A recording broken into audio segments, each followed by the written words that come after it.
culture through oral literature. Now we are attempting to put it on paper. We want to tell our children, this is how women give birth, and after giving birth, this is how they name their children.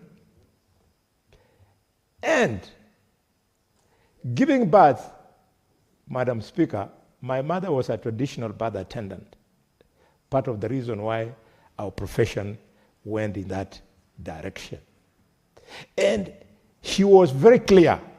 When a woman was now finding it difficult to give birth, she has to refer that woman for cesarean section in hospital.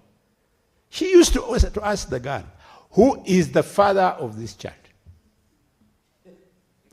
And when the girl would refuse to say, she asked, what is the name of the father? The moment the girl says, the father's name is so and so, the birth canal opens and the child is born.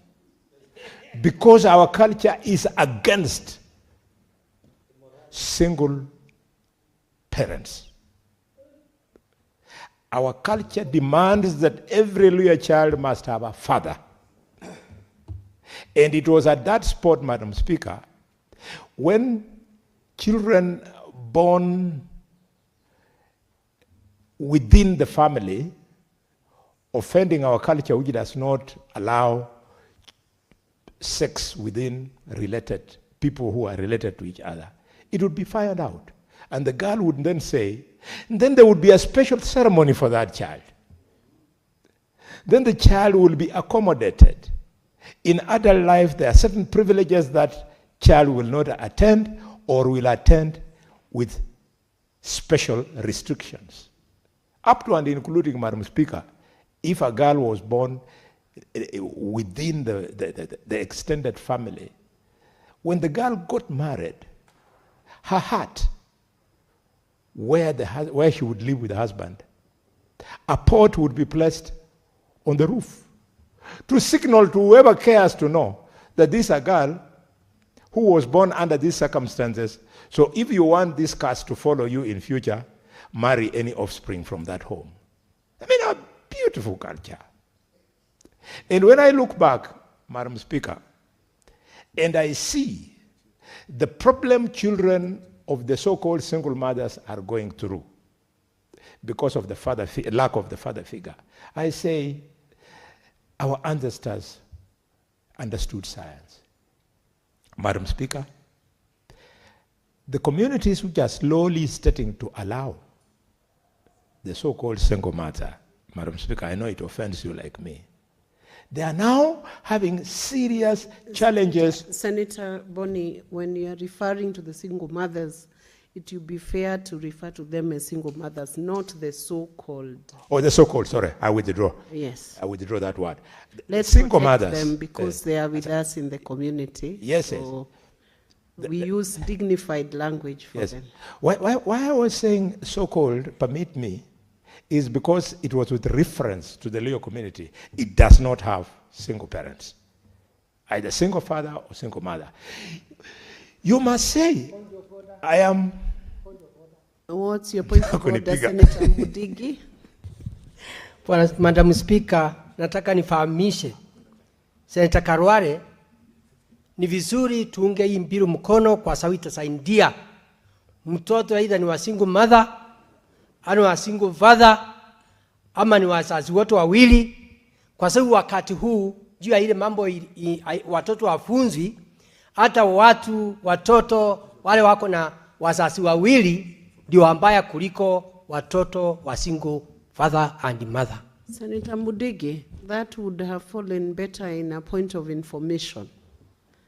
But you can proceed, Senator Boni Khalwale. Thank you, Madam Speaker. Indeed, that's the information. And I know the information my distinguished senator from Embu is giving me is in the meaning of the Embu and Mbere community.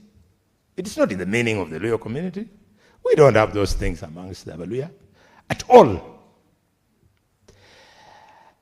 Madam Speaker, I want to support this bill very strongly because after birth, our culture then provides for how a child will then grow through teenage until they come of age enough to start their own families. They provide for how the boy will be circumcised, who will circumcise him, the circumstances.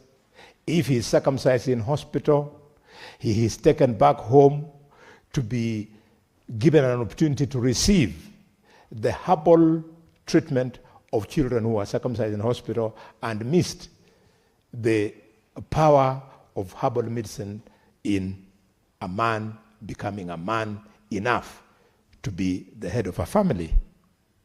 I want to support this bill very strongly because it is the same one that allows some of us to have more than one wife.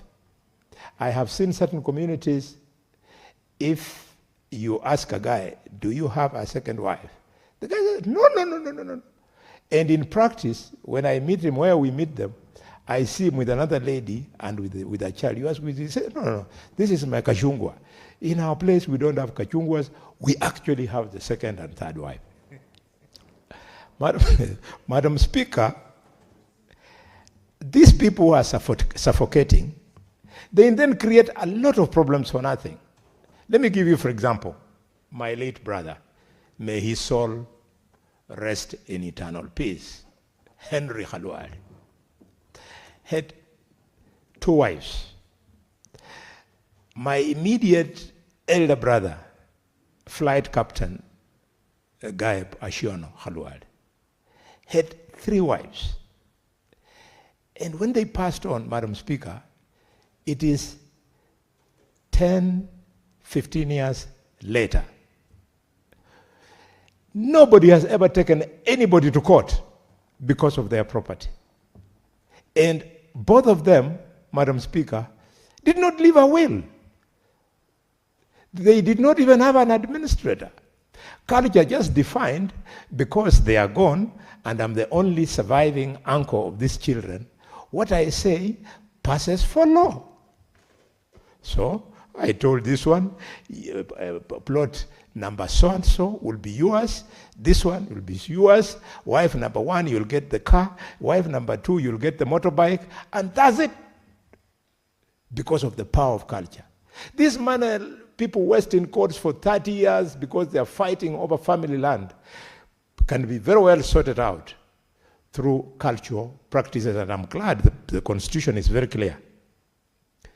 It says that cultural practices and provisions of the culture must be recognized when family property is being divided. This is something very positive.